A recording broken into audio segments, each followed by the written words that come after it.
My manager stole my idea and got promoted. 18 months later, a journalist found the proof I never showed anyone. This isn't the revenge story you think it is. I'm going to warn you about that right at the start because I think the ending is the most interesting part, and most stories like this don't end this way. I worked at a mid sized marketing agency for 3 years. Um, I was a strategist good at my job, not yet senior enough to control which ideas got pitched and which ones disappeared. My manager, I'll call her Priya, had been there almost 7 years, well respected, well connected, the kind of person leadership pointed to as a top performer. I want to be fair to her in this story because where this ends is going to ask you to hold something complicated about her, and that's easier if I'm honest about who she actually was. 2 years into my time there, our agency landed a major client in sustainable packaging, a company trying to rebuild its image after greenwashing accusations. The brief was hard. They didn't want another surface level campaign. Our whole team kept pitching exactly that anyway. I had an idea I'd been developing privately for a month for a different pitch that never went anywhere. The concept, an actual public transparency tool, not a one time report, a living, constantly updated tool where customers could track a product's environmental impact from sourcing to delivery. Something that would have to stay accurate, or the company would get caught in something far worse than a marketing scandal. I brought it to Priya in a one on one, fully formed, wireframes I'd sketched myself, a written outline I'd spent a weekend building. I asked if it was worth developing for the pitch. Um, she told me it needed work before it was presentable. She said she'd refine it and decide whether to bring it to the team.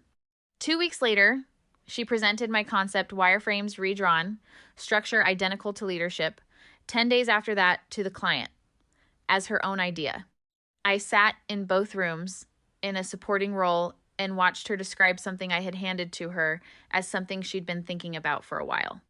I said nothing. Not in the room, not after. Not to her, not to anyone.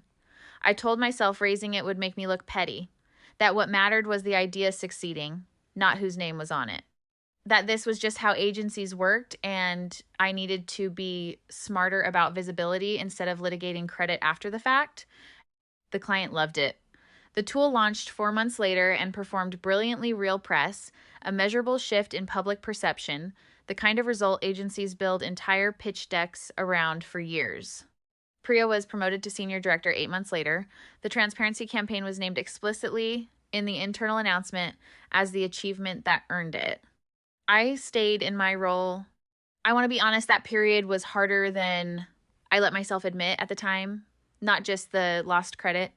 It was watching someone build a real career advancement on top of something I'd made while I kept doing competent and visible work and slowly believing a story about my own value that I don't think was true. I believed it anyway, longer than I'd like to admit. 18 months after launch, the transparency tool became the subject of an industry feature article. A journalist covering sustainability marketing wanted to understand how it was actually built. The agency was thrilled, exactly the press they wanted. Priya was put forward as the lead interview since she was the credited strategist. What happened next, I didn't plan. I need you to understand that clearly because it's the most important part of this story.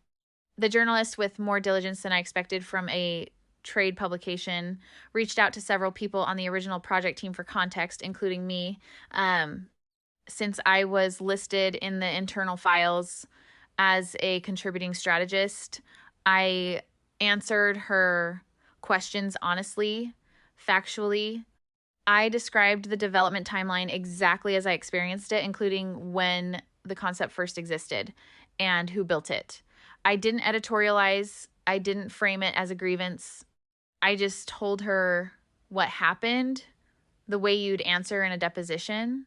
What I didn't know until the article published was that she'd also obtained, through an unrelated records request, an internal agency document, my original written outline time-stamped. 6 weeks before Priya's presentation to leadership, the article wasn't the clean, positive feature the agency expected. It was more nuanced. And buried in it, 4 sentences in a piece about the tool's broader industry impact was a note that the foundational concept had originated with a different strategist on the team 6 weeks earlier, with the time-stamped document cited as the source. 4 sentences. In print, with documentation. In a publication, people in our industry actually read, I found out the way everyone did, seeing it shared in an industry newsletter the morning it went live. I sat with it most of that day, feeling something far more complicated than vindication. 18 months of quiet grievance, resolved by someone else entirely, through a process I never asked for and couldn't control. It felt less satisfying than I expected, just uncomfortable. Priya called me that afternoon.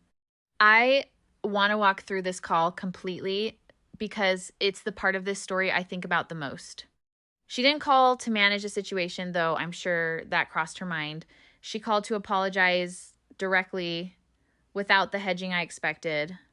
She told me she'd thought about that original presentation many times over those 18 months, that she'd told herself a story at the time about refining and improving an idea, a story that justified taking the credit.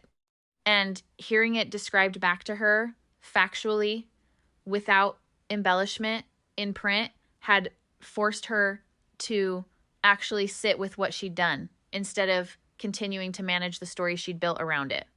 I told her honestly that I appreciated the call, but I didn't know yet how I felt about the article, about her promotion, about the 18 months I'd spent quietly resentful instead of saying something when it happened.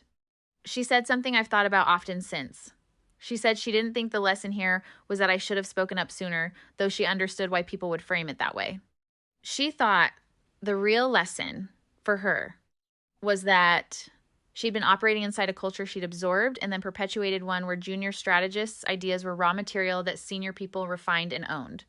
And the article had made her actually see that pattern clearly for the first time, instead of simply benefiting from it without examining it. I don't fully know if that was a complete realization or a convenient one that arrived exactly when it became professionally necessary. I want to be honest about that skepticism. I don't think this story is more useful if I pretend the apology resolved everything cleanly. But what happened over the following months suggested something had actually shifted beyond words. Priya went to leadership herself before they could ask her to address the article, and gave a full account of how the concept actually originated. She recommended a formal credit correction in the agency's internal records, and that the case study materials used in future pitches be updated to reflect the real history. Leadership did it fully without the quiet minimization I expected. I was promoted 4 months later, senior strategist. My actual contribution to that campaign, finally documented correctly, cited explicitly as part of the case for the promotion. Priya and I worked together another year after that. Genuinely improved, not just civil. She started in a pattern I noticed but didn't trust at first, actively crediting junior team members in real time during client presentations, rather than after the fact when pressed. Other people on the broader team noticed it too, independently, without me ever bringing it up. I left that agency 2 years ago for an unrelated opportunity, on good terms, with a recommendation letter from Priya that I've actually used since. We're not close. We're not strangers either. I ran into her at an industry conference 6 months ago, and we had a conversation that felt genuinely warm, not performed. I think about this story differently than I expected to when I sat down to write it. I went in assuming I was telling a revenge story, wrongdoer caught, consequences faced, wronged party vindicated. What I actually experienced was something closer to an accident of timing that forced an honest reckoning neither of us engineered. And the most valuable part wasn't the credit correction or the promotion reel, as those were. It was watching someone genuinely change a pattern of behavior once they were forced to see it clearly, instead of just managing the consequences of getting caught. I don't know if Priya would have ever changed without that article. I suspect not. I think she'd tell you the same thing, honestly, if you asked her. I don't think that makes the change less real once it happened. It just means The change required an external force neither of us controlled, which is a less satisfying story than the one where the wronged party orchestrates justice through their own cleverness. But it's closer, I think, to how most of these situations actually resolve when they resolve at all. Speak up sooner than I did. I genuinely believe that's the better path in almost every version of this. I don't want anyone watching this to take away the lesson that staying quiet and waiting for an external reckoning is a reliable strategy, because it isn't. It worked out eventually through circumstances I had no control over and couldn't have planned for. That's luck, not strategy. I don't recommend relying on it. But I also don't think this story is only about what I should have done differently. I think it's also about what's actually possible when someone is confronted with clear, undeniable evidence of their own behavior and chooses, even imperfectly, even somewhat self servingly at first, to actually change rather than simply defend. That part, the part where Priya didn't just apologize and move on, but visibly altered how she operated afterward, is the part of this story I didn't expect. And the part I think is actually worth telling